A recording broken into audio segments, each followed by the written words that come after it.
Hello बच्चों, आज हम लोग क्लास 10th बोर्ड एग्जाम के दृष्टिकोण से महत्वपूर्ण मानचित्र आधारित पूछे जाने वाले प्रश्नों का फिर से प्रैक्टिस करेंगे। इसका पिछला वीडियो हमने हिस्ट्री चैप्टर पर बनाया था। जैसा कि आप लोगों का डिमांड था कि फिर से मैं एक वीडियो इसका पार्ट 2 भी जल्द लेकर आऊँ। तो जैसा कि आप सभी लोगों को पता है कि बोर्ड एग्जाम में 5 मार्क्स के मैथ बेस्ड क्वेश्चन पूछे जाते हैं, जिनमें 3 मार्क्स ज्योग्राफी से और 2 मार्क्स के क्वेश्चंस जो मैथ बेस्ड है वो हिस्ट्री के चैप्टर नेशनलिज्म इन इंडिया से पूछे जाते हैं। तो हिस्ट्री का चैप्टर कंप्लीट हो गया है। आज हम लोग ज्योग्राफी से पूछे जाने वाले जो मैथ बेस्ड क्वेश्चन हैं उनका प्रैक्टिस करेंगे। आज हम ज्योग्राफी के संपूर्ण कंप्लीट मैथ बेस्ड क्वेश्चंस का प्रैक्टिस करेंगे। ज्योग्राफी के 6 चैप्टर से मानचित्र आधारित प्रश्न पूछे जाते हैं, जिनका हम एक एक करके प्रैक्टिस करेंगे। सबसे पहले हम लोग आज अभी स्टार्ट करते हैं रिसोर्स एंड डेवलपमेंट वाले चैप्टर से पूछे जाने वाले जो भी मैथ बेस्ड क्वेश्चंस आते हैं उन स्थानों को मार्क करेंगे। रिसोर्स एंड डेवलपमेंट वाले चैप्टर से जो मैथ बेस्ड क्वेश्चंस आते हैं वो है मेजर सॉइल टाइप्स, प्रमुख मृदा के जो प्रकार, भारत में जो मृदा के प्रमुख प्रकार हैं और उनका जो क्षेत्र है, कहाँ पर कौन सी मृदा जो है किस क्षेत्र में पाई जाती है, किन किन राज्यों में उसका जो है विस्तार है, तो उनसे पूछे जाते हैं। तो उनको हम लोग आइडेंटिफाई करेंगे। तो आपको स्क्रीन पर दिखाई दे रहा होगा भारत का मैप। तो इसमें आप देख सकते हैं जो सबसे पहले है वो है फॉरेस्ट एंड माउंटेन सॉइल। तो forest and mountain soil Bharat के किन क्षेत्रों में पाए जाते हैं इनको देखना। तो जैसा कि नाम से ही पता है फॉरेस्ट एंड माउंटेन सॉइल, तो स्वाभाविक है कि ये भारत के जो भी फॉरेस्ट वाले और माउंटेन वाले जो एरिया हैं वहाँ पर ये पाए जाएंगे। तो फॉरेस्ट एंड माउंटेन सॉइल का जो एरिया है वो आपको है जम्मू कश्मीर, है ना, जम्मू कश्मीर का क्षेत्र, लद्दाख का क्षेत्र, इसके अलावा हिमाचल प्रदेश हो गया, उत्तराखंड, सिक्किम और अरुणाचल प्रदेश के कुछ पार्ट। तो यहाँ पर जो है फॉरेस्ट एंड माउंटेन सॉइल पाए जाते हैं, है ना, पर्वतीय और वनीय मृदा जिसको कहते हैं। तो ये हो गया। नेक्स्ट है जलोढ़ मृदा का क्षेत्र मार्क करना। तो जलोढ़ मिट्टी का जो क्षेत्र है वो है नॉर्थ इंडिया का संपूर्ण, है ना, कंप्लीट जो प्लेन एरिया है, तो ये पूरे उत्तर भारत के क्षेत्रों में। इसके अलावा एक नैरो कॉरिडोर के रूप में यह गुजरात के भी क्षेत्र में मिलता है, गुजरात और राजस्थान के भी कुछ क्षेत्रों में ये पाई जाती है। इसके अलावा ये पूर्वी तटीय मैदान, है ना, जो ईस्ट कोस्टल प्लेन वाला जो एरिया है ना, जहाँ पर बहुत सारी नदियों के द्वारा जो है वो डेल्टा का निर्माण किया गया है। तो पूर्वी तटीय मैदान जो ईस्टर्न कोस्टल प्लेन जो है, तो यहाँ पर पाया जाता है।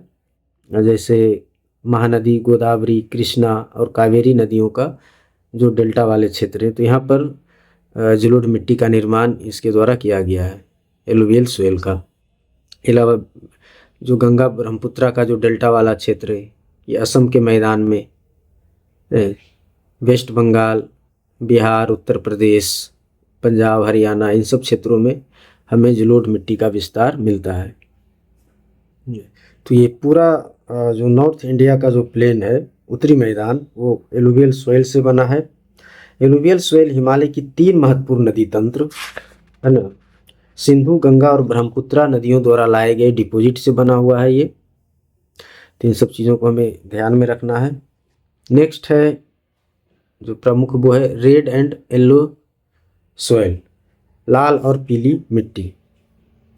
तो ये लाल मृदा यानी रेड सोइल डेक्कन पठार के पूर्वी और दक्षिणी हिस्सों में, ये जो डेक्कन प्लेट्यू है, डेक्कन का जो पठार है, ये वाला जो क्षेत्र दिखाया गया है, तो इसके पूर्वी और दक्षिणी हिस्सों में, तो ये जो ईस्टर्न पार्ट हो गया इधर का, और इसके जो सदर्न पार्ट जो हो गए, तो इन क्षेत्रों में लाल और पीली मिट्टी पाई जाती है। ये आग्नेय चट्टान से ही बना हुआ है, इग्नियस रॉक्स के ही टूटने फूटने से रेड सॉइल का निर्माण हुआ। रेड सॉइल ही जब वो पानी के संपर्क में आता है, वाटर के संपर्क में, तो उसका जो कलर हो जाता है वो येलो हो जाता है।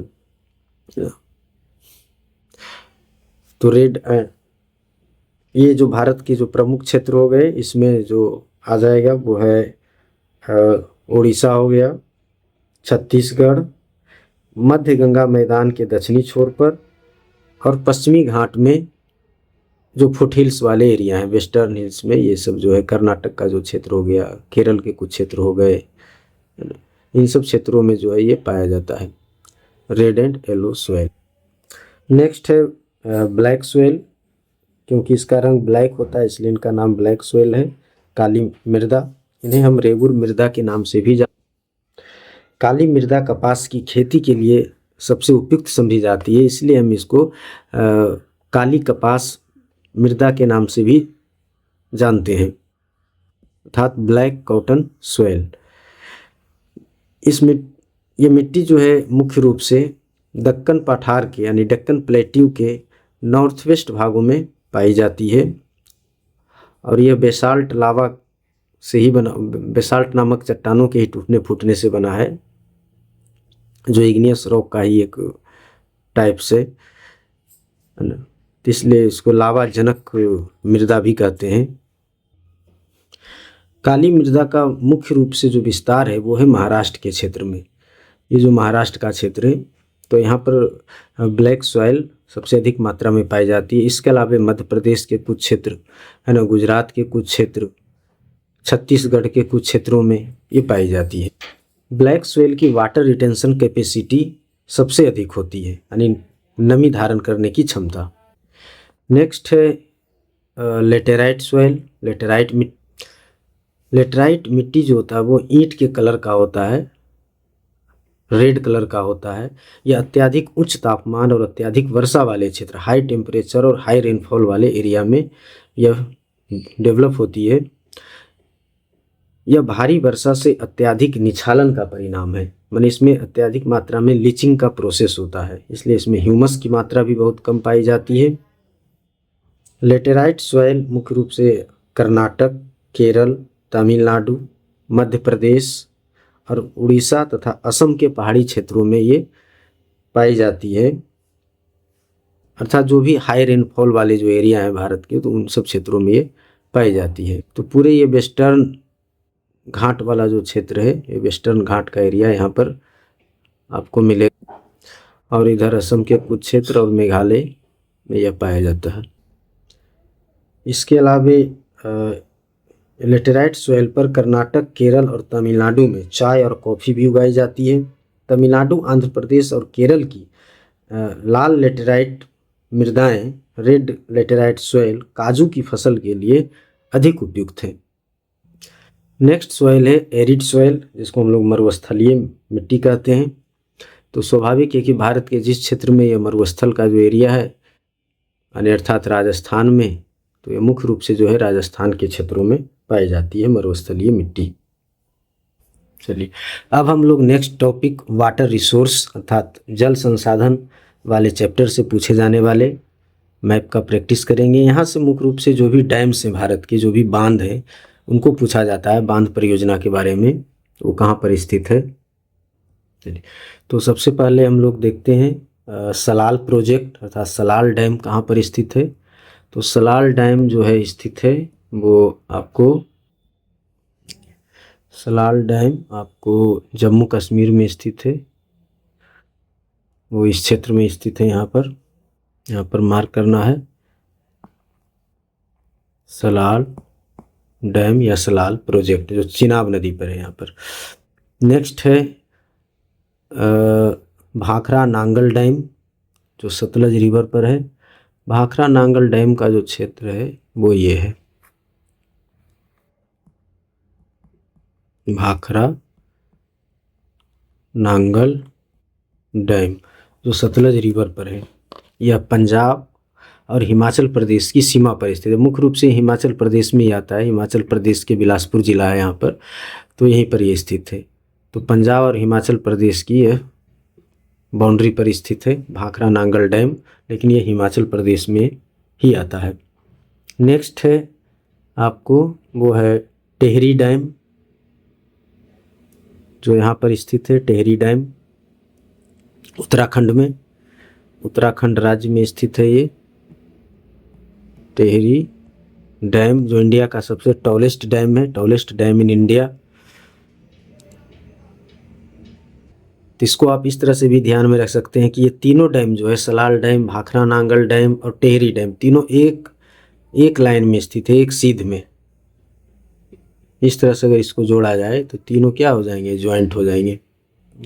नेक्स्ट है, आते हैं हम लोग राजस्थान में। तो राजस्थान में है राणा प्रताप सागर। राणा प्रताप सागर डैम के बारे में पूछा जाता है, बहुत बार पूछा गया है, वो है आपको यहाँ पर। तो राणा प्रताप सागर डैम यहाँ पर स्थित है, राणा प्रताप सागर डैम। नेक्स्ट है, ये है सरदार सरोवर डैम। सरदार सरोवर डैम आपको ये गुजरात राज्य में स्थित है। यहाँ पर ये है, यहाँ पर सरदार सरोवर डैम, सरदार सरोवर डैम यहाँ पर स्थित है, गुजरात राज्य में स्थित है। नेक्स्ट है, आते हैं हम लोग उड़ीसा। उड़ीसा में हीराकुंड डैम जो यहाँ पर स्थित है,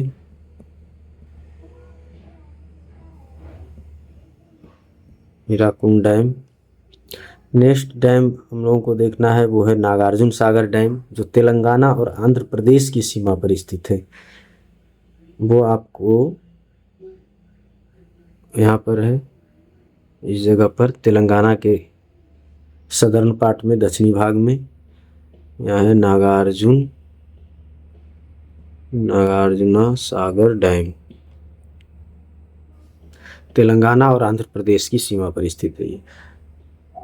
अगला है तुंगभद्रा डैम। एक और तुंगभद्रा डैम आपको कर्नाटक राज्य में स्थित है, को यहाँ पर है तुंगभद्रा।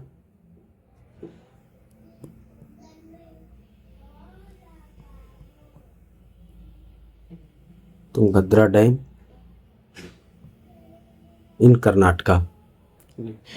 चलिए नेक्स्ट टॉपिक जो हम लोगों को देखना है मैप से, वो है एग्रीकल्चर चैप्टर, जिसमें हम लोगों को आइडेंटिफाई करना है major areas of rice and wheat, फिर largest producer states of sugar cane, tea, coffee, rubber, cotton and jute. सबसे पहले हम लोग देखते हैं राइस के बारे में, चावल के मेजर एरिया कौन कौन से हैं भारत में। तो वो मुख्य रूप से जो चावल भारत का प्रमुख एक खाद्यान्न फसल है, फूड ग्रेन से सबसे अधिक भारत में चावल ही खाया जाता है। हमारा देश चीन के बाद दूसरा सबसे बड़ा राइस प्रोड्यूसर है। चावल एक खरीफ क्रॉप से, जिसे उगाने के लिए हाई टेम्परेचर 25 डिग्री सेल्सियस से ऊपर और हाई ह्यूमिडिटी भी चाहिए, यानी 100 सेंटीमीटर से अधिक रेनफॉल की आवश्यकता होती है। चावल भारत के प्रमुख रूप से जो उत्तर भारत के क्षेत्र हैं और उत्तर पूर्वी क्षेत्र जो है वहाँ पर उगाया जाता है, जैसे उत्तर प्रदेश हो गए, उत्तर प्रदेश का जो क्षेत्र है, वेस्ट बंगाल जो लार्जेस्ट प्रोड्यूसर ऑफ राइस है, चावल के सबसे प्रमुख उत्पादक राज्य हैं, सबसे अधिक उत्पादन करने वाला स्टेट वेस्ट बंगाल, उत्तर प्रदेश, बिहार, आंध्र प्रदेश, तमिलनाडु। इसके अलावा पंजाब में भी इरिगेशन सिस्टम डेवलप होने के कारण यहाँ भी राइस को ग्रो किया जाता है। तो ये सब भारत के प्रमुख चावल उत्पादक क्षेत्र है, तो इन सबको ध्यान में रखना है। कभी कभी प्रश्न यहाँ से पूछा जाता है, हमेशा नहीं।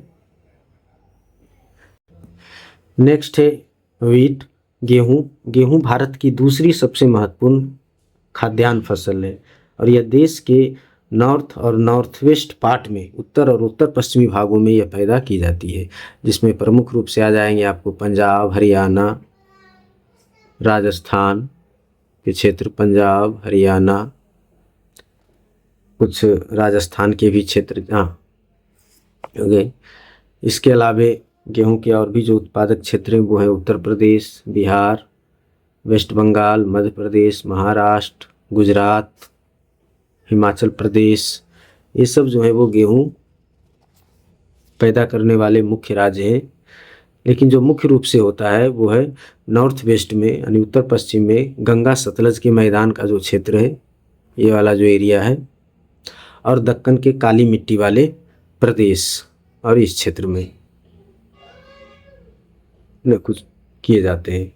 इसके अलावे और भी जो अन्य राज्य हैं वहाँ पर भी गेहूं का उत्पादन किया जाता है। गेहूं के जो लार्जेस्ट प्रोड्यूसर जो है वो है उत्तर प्रदेश से।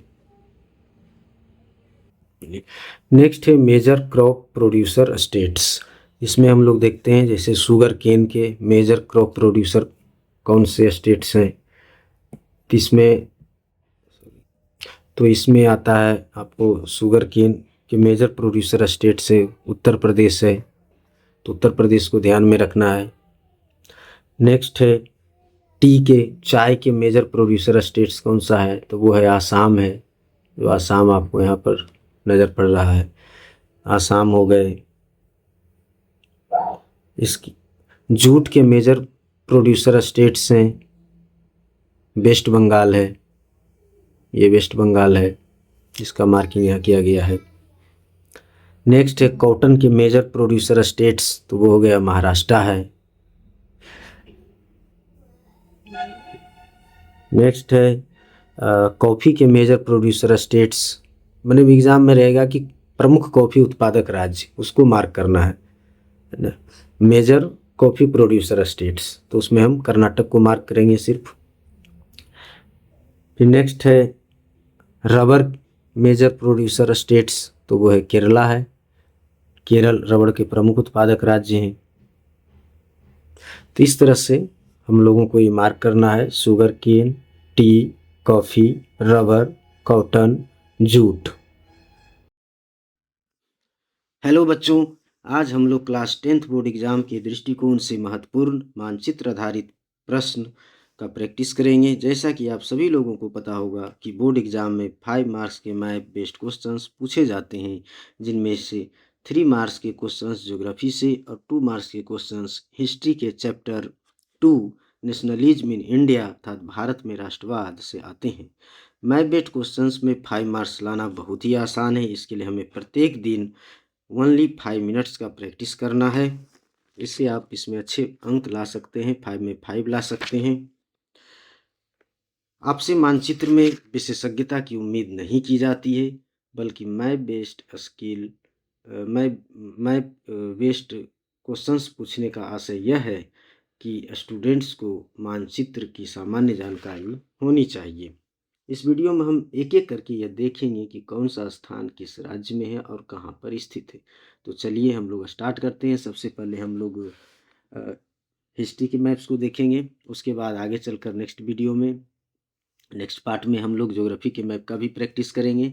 इसमें हम लोग मार्क करने के अलावा जो प्रीवियस ईयर्स में जो क्वेश्चंस पूछे गए हैं उसको भी हल करेंगे हम लोग। चलिए हम लोग स्टार्ट। हिस्ट्री के मैप आइटम्स को 4 पार्ट में डिवाइड किया गया है। पहले हम लोग कांग्रेस सेशंस के बारे में देखेंगे, फिर 3 सत्याग्रह मूवमेंट्स को देखेंगे, उसके बाद हम लोग जालियांवाला बाग और दांडी मार्च को मार्क करेंगे। तो भारत आने के बाद गांधी जी ने कई स्थानों पर सत्याग्रह आंदोलन चलाया था। भारत में 1917 से 18 के बीच, 1917 से 1918 के बीच गांधी जी ने 3 संघर्ष, चंपारण और खेड़ा का किसान आंदोलन, ये दोनों किसान आंदोलन था, और तीसरा था अहमदाबाद के मिल मजदूर आंदोलन का सफल नेतृत्व उन्होंने किया। अहमदाबाद के सूती मिल में काम करने वाले मजदूरों के द्वारा आंदोलन किया गया था। इसमें हम लोग सबसे पहले देखते हैं कांग्रेस सेशंस के बारे में। तो कांग्रेस सेशंस जो हमें पढ़ना है वो है 1920 का कलकत्ता अधिवेशन, जहाँ पर जो सितंबर 1920 में हुआ था। इसको हम लोग सबसे पहले मार्क कर लेते हैं। कलकत्ता कहाँ है, जिसका वर्तमान नाम कोलकाता है। कलकत्ता को हम लोग यहाँ पर मार्क करेंगे।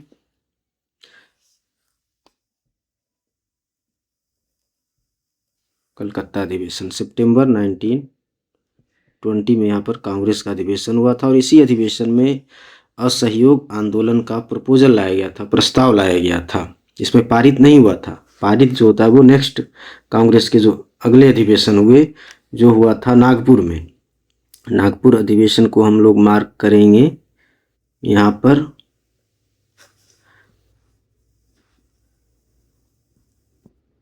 नागपुर अधिवेशन जो हुआ था वो हुआ था दिसंबर 1920 में, और इसी अधिवेशन में असहयोग आंदोलन का प्रस्ताव पारित किया जाता है।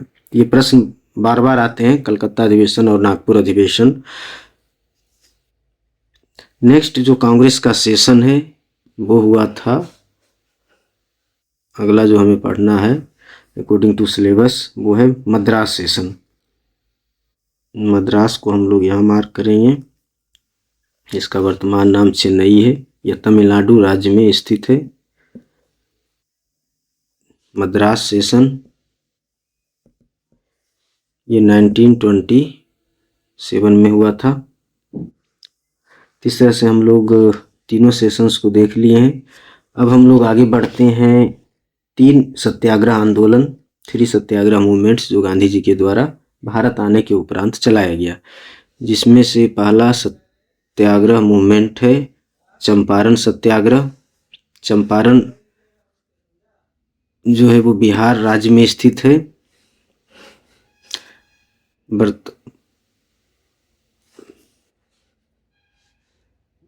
और वर्तमान में चंपारण जिला भी है, पूर्वी चंपारण और पश्चिमी चंपारण। उस समय चंपारण एक ही हुआ करता था। चंपारण स्थित है, इसे हम लोग मार्क करेंगे यहाँ पर।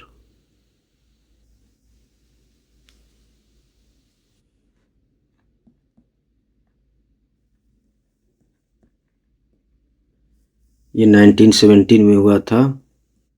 गांधी जी के द्वारा जो इंडिगो प्लांटर्स थे, नील बगान मालिक, उनके खिलाफ किया गया था, क्योंकि उनके द्वारा यहाँ पर 3 कट्ठिया व्यवस्था को लागू किया गया था, जिसमें किसानों को अपने 1 बीघा जमीन में 3 कट्ठे में नील की खेती करना अनिवार्य था। और इसी अत्याचारी व्यवस्था के खिलाफ गांधी जी के द्वारा यहाँ पर सत्याग्रह किया जाता है। उसके बाद नेक्स्ट जो मूवमेंट देखना हम लोगों को वो है खेड़ा और अहमदाबाद मिल वर्कर्स। तो खेड़ा मूवमेंट भी एक किसान आंदोलन ही था। खेड़ा को हम लोग मार्क करेंगे यहाँ पर। खेड़ा वर्तमान गुजरात राज्य में स्थित है। खेड़ा किसान आंदोलन यहाँ पर हुआ था। ये भी बुक में, एनसीईआरटी बुक में 1917 ही लिखा है, लेकिन मैप आइटम्स जो दिए गए हैं उसमें कहीं कहीं 1918 भी दिया हुआ है। तो खेड़ा के बाद ही अहमदाबाद मिल मजदूर आंदोलन होता है, तो ये ध्यान में रखना है। खेड़ा किसान आंदोलन या गुजरात के खेड़ा जिले के किसानों की मदद के लिए सत्याग्रह का आयोजन किया गया था। इसका कारण था कि फसल खराब हो गया था किसानों का उस समय, और फसल खराब हो जाने और प्लेग की महामारी के कारण खेड़ा जिले के जो किसान थे वो लगान चुकाने की स्थिति में नहीं थे। वे चाहते थे कि लगान में थोड़ा छूट दिया जाए, और इसी छूट को दिलवाने के लिए गांधी जी के द्वारा यहाँ पर सत्याग्रह किया गया। इसके बाद नेक्स्ट जो गांधी जी के द्वारा सत्याग्रह किया गया वो है गुजरात, जो खेड़ा जिले के जस्ट नॉर्थ में स्थित है, अहमदाबाद। तो नेक्स्ट जो मूवमेंट किया गया गांधी जी के द्वारा वो था अहमदाबाद मिल वर्कर्स सत्याग्रह।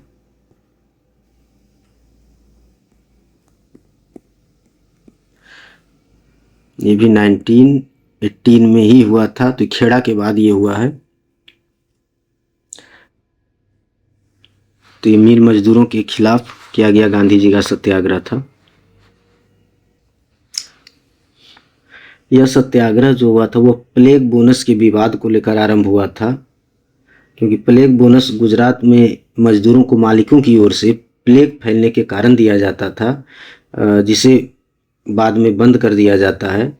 इसलिए मजदूरों का कहना था कि जो बोनस, प्लेग बोनस उन्हें मिल रहा है वह प्रथम विश्व युद्ध की समाप्ति के बाद बढ़ी हुई महंगाई की तुलना में बहुत कम है, इसलिए इसे समाप्त नहीं किया जाना चाहिए। लेकिन मिल मजदूर इसको समाप्त करने के पक्ष में थे, तो इसलिए जो है गांधी जी के द्वारा गांधी जी अनशन पर बैठ जाते हैं।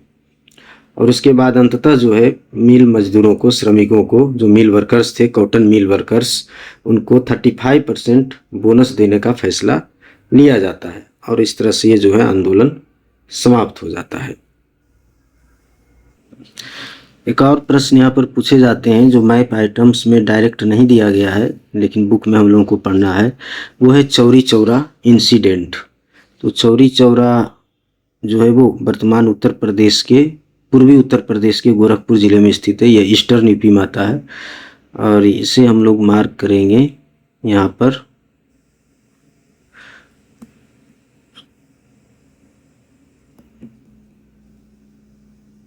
चौरी चौरा इंसिडेंट यह 1922 में हुआ था, जिसके बाद असहयोग आंदोलन को वापस ले लिया जाता है। इसमें लगभग 22 पुलिसकर्मियों को जिंदा जला दिया गया था सत्याग्रही भीड़ के द्वारा, क्योंकि वो लोग जो है शांतिपूर्ण जुलूस पर गोली चला दिए थे, इसलिए भीड़ जो है वो आक्रोशित हो जाती है और इसके तहत जो है नॉन कोऑपरेशन मूवमेंट को कॉल ऑफ कर दिया जाता है या विड्रॉ कर दिया जाता है।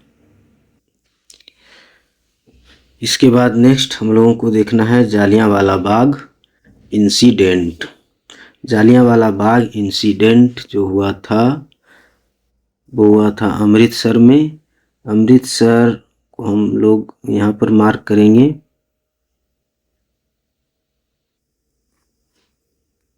पर अमृतसर है, यह पंजाब राज्य में स्थित है। यह घटना 1919 में हुआ था, जालियांवाला बाग इंसिडेंट। तो ये 13 अप्रैल 1919 को हुआ था।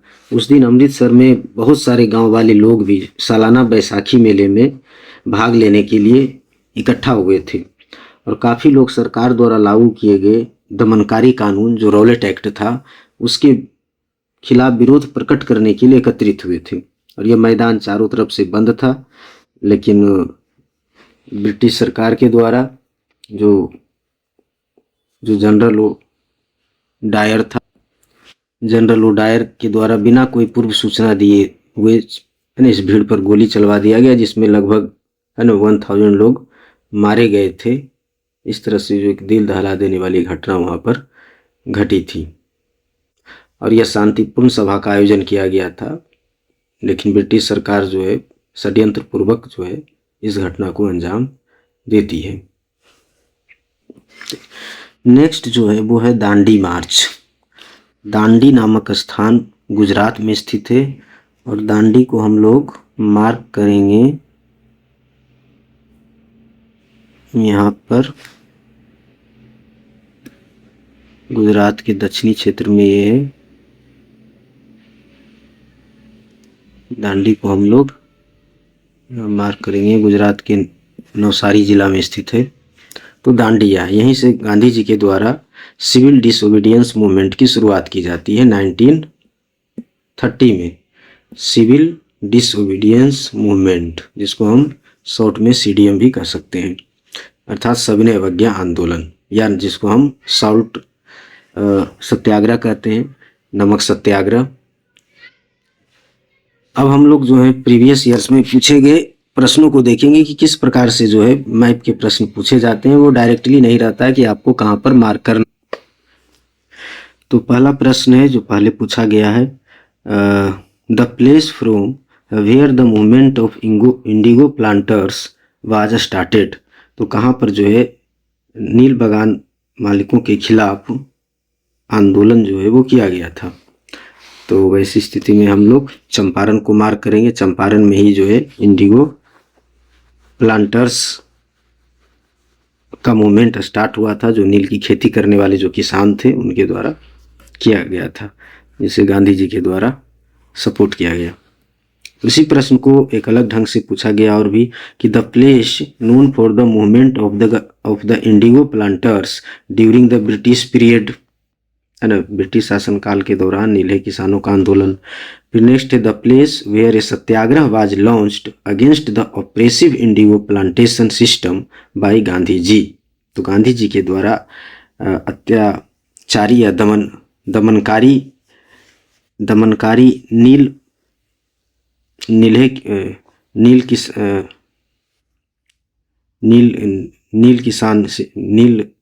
बागान जो सिस्टम था उसके खिलाफ सत्याग्रह कहाँ लॉन्च किया गया। ठीक है, तो इस प्रश्न को एक अलग तरीके से भी पूछा गया है कि गांधी जी के द्वारा कहाँ दमनकारी बागान व्यवस्था के खिलाफ संघर्ष किया गया, तो वो हो जाएगा चंपारण। चलिए, नेक्स्ट है the place where satyagraha of cotton mill workers was held. तो सूती मिल मजदूरों का सत्याग्रह कहाँ आयोजित किया गया था, तो हो जाएगा अहमदाबाद। अहमदाबाद में ही कॉटन मिल वर्कर्स के द्वारा सत्याग्रह आंदोलन किया गया। फिर उसी को पूछा गया है अलग ढंग से कि the place associated with the protest और strike of cotton mill workers, तो भी अहमदाबाद हो जाएगा। The place where Gandhi ji started और ऑर्गेनाइज्ड और launch a satyagraha in favour of cotton mill workers. तो इस तरह से अलग अलग ढंग से जो है वो प्रश्न पूछे गए हैं। आंसर अहमदाबाद ही होगा, जहाँ पर भी कॉटन मिल वर्कर्स की बात आएगी तो अहमदाबाद ही मार्क किया जाएगा। फिर नेक्स्ट है the place where Gandhi ji organised या launched a satyagraha in support of peasants of Gujarat. तो गुजरात के किसानों के समर्थन में गांधी जी के द्वारा सत्याग्रह कहाँ आरंभ किया गया, तो खेड़ा आ जाएगा, क्योंकि खेड़ा का संबंध पीजेंट से है, किसान आंदोलन से है, और अहमदाबाद का कॉटन मिल वर्कर्स से। The place where a peasant satyagraha was started या लॉन्च्ड बाय गांधी जी, में गांधी जी के द्वारा कहाँ किसान सत्याग्रह किया गया, तो किसान सत्याग्रह सिर्फ आएगा, तो वैसी स्थिति में हम खेड़ा को ही मार्क करेंगे।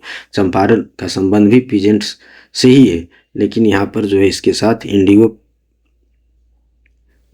की खेती करने वाले पीजेंट से संबंधित है ना, नील की खेती करने वाले किसानों से। तो वहाँ पर आपको नील की खेती शब्द का उल्लेख किया हुआ रहेगा, इंडिगो प्लांटेशन, या नहीं तो वो दिया हुआ रहेगा कि बिहार में गांधी जी के द्वारा किया जाने वाला सत्याग्रह, किसान सत्याग्रह। तो वैसी स्थिति में हम चंपारण को मार्क करेंगे। नेक्स्ट है the place from where civil disobedience movement और सॉल्ट सत्याग्रह स्टार्टेड, ऑर्गेनाइज्ड और लॉन्च्ड, या the place where Gandhi ji broke और वायलेटेड सॉल्ट लॉ। तो इसके लिए हम लोग दांडी मार्क करेंगे, क्योंकि दांडी मार्च के द्वारा ही गांधी जी के द्वारा सॉल्ट लॉ को ब्रेक किया जाता है। नेक्स्ट है द प्लेस और city where the Jallianwala Bagh incident या massacre took place. Jallianwala Bagh घटना या नरसंहार घटना जो है वो कहाँ घटित हुआ था, तो ऐसी स्थिति में हम लोग मार्क करेंगे अमृतसर, जो पंजाब में स्थित है। नेक्स्ट प्रश्न है जो पूछा गया है द प्लेस या सेंटर ऑफ कॉलिंग ऑफ और withdrawing the non cooperation movement by Gandhi ji. तो गांधी जी के द्वारा असहयोग आंदोलन का स्थगन मैंने किस स्थान पर किया गया, किस घटना, तो चौरी चौरा 1922। इसके बाद गांधी जी के द्वारा नॉन कोऑपरेशन मूवमेंट को स्थगित कर दिया गया। इसको इस तरह से भी पूछा गया है कि the place where 22 policemen were warned forcing Gandhi ji to call off या withdraw the non cooperation movement. ने कहा जो है 22 पुलिसकर्मियों को जलाने के बाद गांधी जी के द्वारा असहयोग आंदोलन को स्थगित कर दिया गया। तो वैसी स्थिति में हम लोग चौरी चौरा ही मार्क करेंगे। नेक्स्ट है कांग्रेस सेशन से the place where session of Indian National Congress was held in 1927। तो 1927 में इंडियन नेशनल कांग्रेस का अधिवेशन कहाँ हुआ था, तो हम लोग मार्क करेंगे मद्रास, जो तमिलनाडु में स्थित है। नेक्स्ट है the place where the session of the Indian National Congress was held in December 1920।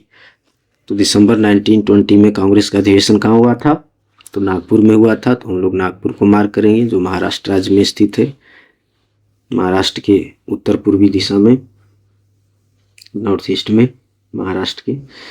Next जो सेशन से है the Indian National Congress session was held at this place in September 1920। सितंबर 92 में कांग्रेस का सेशन कलकत्ता में हुआ था। तो कलकत्ता और नागपुर को लेकर पूछे जाते हैं, है ना, हमेशा प्रश्न ही आता है। इसमें पहले से ही आपको हिस्ट्री में ये है कि पहले से ही आपको मार्क किया हुआ रहेगा, है ना, मार्किंग पहले से किया हुआ रहेगा, एक करके और एक बी करके। तो आपको जो है वो पहचानना है कि ए कौन सा स्थान है और बी कौन सा स्थान है, और उसको जो है मार्क करके वहाँ पर लिख देना है। पहचानने के बाद उसको मार्क करके लिखना भी है। अगर सिर्फ पूछा जाए कि 1920 में वह स्थान जहां 1920 में कांग्रेस का अधिवेशन हुआ, तो वैसी स्थिति में हम नागपुर को ही मार्क करेंगे, कलकत्ता को मार्क नहीं करेंगे, क्योंकि एक विशेष अधिवेशन था, स्पेशल सेशन था कांग्रेस का, और दिसंबर 1920 में जो सेशन किया गया कांग्रेस का, वो उसका एनुअल सेशन था जो प्रति वर्ष पर ईयर किया जाता था। तो ये एक रेगुलर सेशन था और ये स्पेशल सेशन था। तो जब भी कलकत्ता वाला आपसे पूछा जाएगा तो उसमें सितंबर 1920 लिखा हुआ रहेगा। अगर सितंबर 1920 नहीं दिया गया है, सिर्फ पूछा गया कि कांग्रेस का अधिवेशन कहाँ हुआ था 1920 में, तो वैसी स्थिति में हम लोग नागपुर को मार्क करेंगे, कलकत्ता को नहीं, क्योंकि सितंबर 1920 कलकत्ता। तो अब हम लोग इस वीडियो को समाप्त करते हैं। नेक्स्ट वीडियो में हम लोग ज्योग्राफी की मार्किंग करेंगे। तो इसी तरह से आपको मार्क करना है।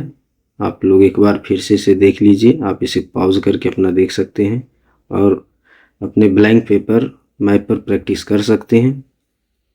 धन्यवाद। वीडियोस बनाने हैं, फिल्मोरा है ना।